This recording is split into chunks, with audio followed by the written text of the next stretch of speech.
Distribution is a passive process for which driving force is the concentration gradient between the blood and EV tissues. The process occurs by diffusion of a free drug only until equilibrium is achieved.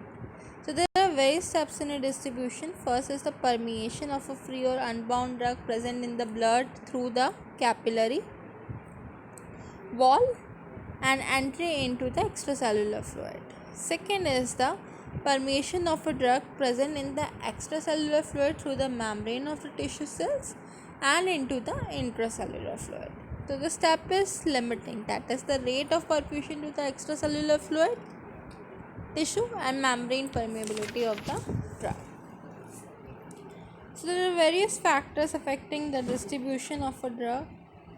First is the tissue permeability, that is the physicochemical properties and physiological barriers. Second is the organ tissue size and perfusion. Third is the binding of drug to the tissue components. Tissue component means binding of a drug to the blood component and to the extravascular tissue protein. Miscellaneous factor is the age, pregnancy, obesity, diet, disease and drug interaction. So, when we study about the binding of a drug to a tissue component, see, two major rate determining steps will be there. First is the rate of tissue permeation and second is the rate of blood perfusion.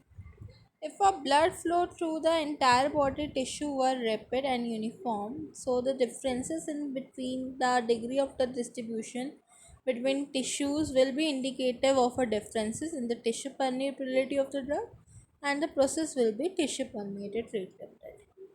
So tissue permeability of a drug will depend on the physicochemical property of a drug as well as the physiological barriers that restricts the diffusion of the drug into tissue. Starting upon the protein binding of the drug. See, protein binding is something in which the drug will form the complex with the blood protein molecules that is called that combined is called the complex and is called protein binding. So the binding of a drug could be with the plasma protein and the blood cells. Plasma protein is like binding of the drug into the extravascular proteins. Binding to the blood components is a plasma protein drug binding, in which albumin have a greater affinity of binding than the alpha 1 acid glycoprotein, which has a greater binding with the lipoprotein, and less is the globulin. Now, when we talk about the binding of drug to the human serum albumin, so the human serum albumin has a molecular weight of 65,000 and the most abundant form consists of the 59% of the total plasma. A large variety of drug ranging from weak acid, neutral acids to weak bases bind with human serum albumin. It has a four sites: site 1, site 2, site 3 and site 4. Site 1 is specific for warfarin and as a propanol binding site. Site 2 for the diazepam binding site. Site 1 and site 2 is responsible for binding of most of the drugs. Site 3 is for the digitoxin. Site 4 is for the tamoxifen. Very few drugs bind with the site 3 and site 4. A drug can bind to more than one site, and the major site that it is bind is called the primary site and the rest is called the secondary site. When we talk about the proteins, when we talk about the alpha 1 acid glycoprotein, it's a binding site of basic drugs.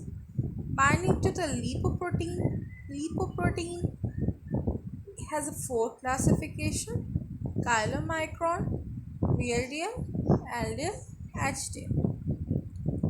So, number of acidic and neutral and basic drug bind to lipoprotein. When we talk about the globulin, it's alpha 1, alpha 2, beta 1, beta 2, and gamma, which bind to the following mentioned drug. When we talk about the blood cell, 40% of the body is blood is of RBC, and 90% of the total blood is so RBC contains three: hemoglobin, carbonic, and cell membrane. So hemoglobin drugs like phenytoin, phenobarbital, carbonic anhydrous, acetazolamide, cell membrane, imipramine, and clomipramazine. So lipophilic drugs are likely to bind with the our RBC, but hydrophilic drugs are restricted to RBC. They didn't generally bind with the RBC.